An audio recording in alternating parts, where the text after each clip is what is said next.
ayat ini. Wa an Asma radhiyallahu anha anna imra'atan sa'alatin nabiy sallallahu alaihi wasallam faqalat ya Rasulullah inna ibnati asabatha al-hasbatu fatamarraqa sha'ruha wa inni zawwajtuha apa asilu fihi faqala la'ana Allahu al-wasilata wal mawsulata muttafaqun alayh wa fi riwayatin al-wasilata wal mustawsilata. Maksudnya dan daripada Asma radhiyallahu anha bahawa seorang perempuan bertanyakan Nabi sallallahu alaihi wasallam, lalu dia berkata, wahai Rasulullah, saya mempunyai anak perempuan yang ditimpa penyakit luruh rambut, berselerok dan luruh rambut kusuk masai luruh, lalu berselerok rambutnya dan saya mengahwinkannya dengan seorang. Adakah boleh saya hubungkan rambutnya dengan rambut lain? Maka sabda Nabi SAW, Allah Ta'ala melaknat yang menghubung rambut dan yang minta dihubung. Hadis riwayat Bukhari dan Muslim, dan mengikut riwayat yang lain yang menghubung rambut dan yang minta supaya dihubung. Yang buat sambung rambut, pakai rambut lain sambung, dan yang tukang buat sama je dilaknat oleh Allah Ta'ala. Rawi hadis ini Asma binti Abu Bakar radhiyallahu anhuma Dzinnitaqain, seorang sahabat perempuan yang terkenal dengan berani menegakkan yang benar, menegakkan yang hak. Isteri pada Az-Zubair bin Al-Awwam radhiyallahu an, anak pada Abdullah bin Zubair. Dalam kisah yang terkenal, bila anak dia Abdullah bin Zubair diserang oleh Hajjaj bin Yusuf Al-Thaqafi di zaman kerajaan Amawiyah yang terkenal dengan zalim, di mana selepas cucu Nabi Sayyidina Husain dibunuh, Abdullah bin Zubair mengisytiharkan Hijaz di bawah perintahnya. Lalu tentera Bani Umayyah menyerang Hijaz. Abdullah bin Zubair bertahan di Mekah. Setelah lama dikepung, menyebabkan pengikut-pengikutnya tak sanggup lagi bertahan dan menyerah diri. Tinggal dia seorang. Lalu Abdullah bin Zubair tanya mak dia, Asma, bagaimana ibu?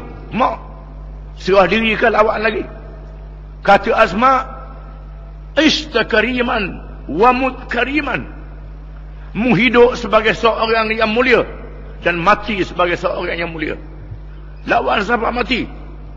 Kalau mu nak dunia, mu ikutlah pemimpin yang zalim ini. Kalau mu nak akhirat, mu kena lawan siapa mati. Dan akhirnya Abdullah bin Zubair mati dalam keadaan berlawan seorang diri. Dan mayatnya disoda. Lalu dibawa ibunya Asma binti Abu Bakar. Dibawa ibu Asma binti Abu Bakar yang sudah kelabu mata. Lalu dia berkata, adakah anakku masih lagi menunggang kuda, tidak menyerah kalah ketika anak dia disalib? Boleh dibawa di hadapan Hajjaj. Asma berkata, aku telah mendengar Nabi SAW telah bersabda, akan lahir di kalangan Bani Saqif seorang yang kafir dan seorang yang zalim. Yang kafir Mukhtar bin Abi Ubaid, dan yang zalim kamu wahai Hajjaj. Dengan berani dia berkata kepada Hajjaj, ini Asma bin Abu Bakar yang meriwayatkan hadis ini, dan dia salah seorang sahabat yang alim. Hadis yang kedua, wa an Humaid bin Abdul Rahman annahu sami'a Muawiyah radhiyallahu anhu 'ama hajjin 'ala al-minbari wa tanawala qussatan min sya'rin kanat fi yadi harasiyyin faqala ya ahla al-madinati ayna ulama'ukum sami'tu an-nabiy sallallahu alaihi wasallam yanha 'an mithli hadhihi wa yaqulu innama halakat banu Israil hina ittakhadaha nisa'uhum muttafaqun alaih.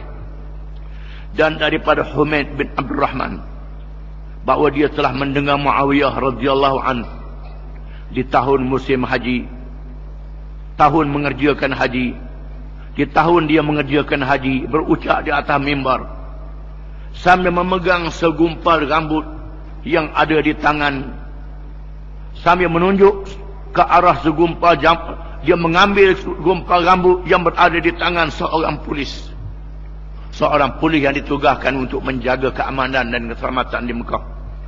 Lalu Muawiyah berkata, wahai penduduk Madinah, ini di Madinah, ketika berada di Madinah, di mana ulama-ulama kamu? Aku telah mendengar Nabi SAW melarang daripada kerja seumpama ini, iaitulah menyambung rambut.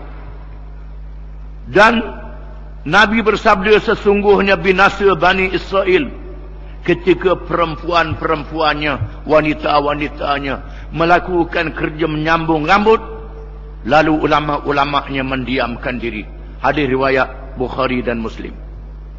Muawiyah bin Abi Sufyan ialah khalifah yang pertama di kalangan Bani Umayyah.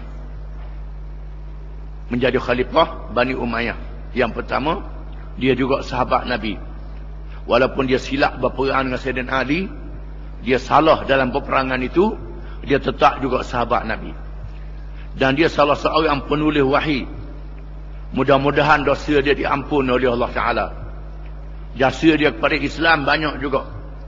Dialah orang yang pertama mengadakan tentera laut dalam Islam, yang menubuhkan tentera laut di Laut Mediterranean, menawan Pulau Cyprus. Pulau Cyprus ditawan, diserangnya Constantinople walaupun tak berjaya. Ini zaman Muawiyah. Hadis ini menceritakan Muawiyah mengerjakan haji ke Mekah, kemudian pergi ke Madinah. Dia melihat seorang polis dia gunting rambut seorang yang menyambung rambut.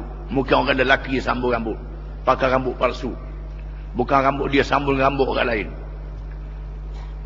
Bawa ke Muawiyah, lalu Muawiyah mengambil rambut dan berucap pada orang ramai, wahai penduduk Madinah, di mana ulama-ulama kamu? Orang alim kamu buat apa? Allah Ta'ala binasakan kaum Bani Israel apabila perempuan-perempuan mereka mengerjakan maksiat. Ulama-ulama mereka diam, tak cakap. Mana ulama-ulama? Beritahu ini dilarang oleh Nabi SAW. Kedua-dua hadis ini menandakan haram menyambung rambut lelaki ataupun perempuan. Lelaki perempuan sama saja. Kemudian para ulama berkhilaf tentang orang perempuan. Sekiranya yang disambung itu bukan rambut sungguh, rambut palsu, setengah ulama mengharamkan, setengah ulama menghalalkan. Kalau rambut itu rambut palsu, dengan syarat perempuan itu perempuan yang bersuami dan diizinkan oleh suami dia, kerana dibenarkan perempuan berhias di hadapan suami dia. Ini mengikut setengah ulama. Ini khilaf kepada perempuan. Adapun di kalangan orang lelaki tidak ada khilaf. Semuanya kata haram, sama ada rambut sungguh atau rambut palsu, tak dibolehkan sekali-kali pada orang lelaki.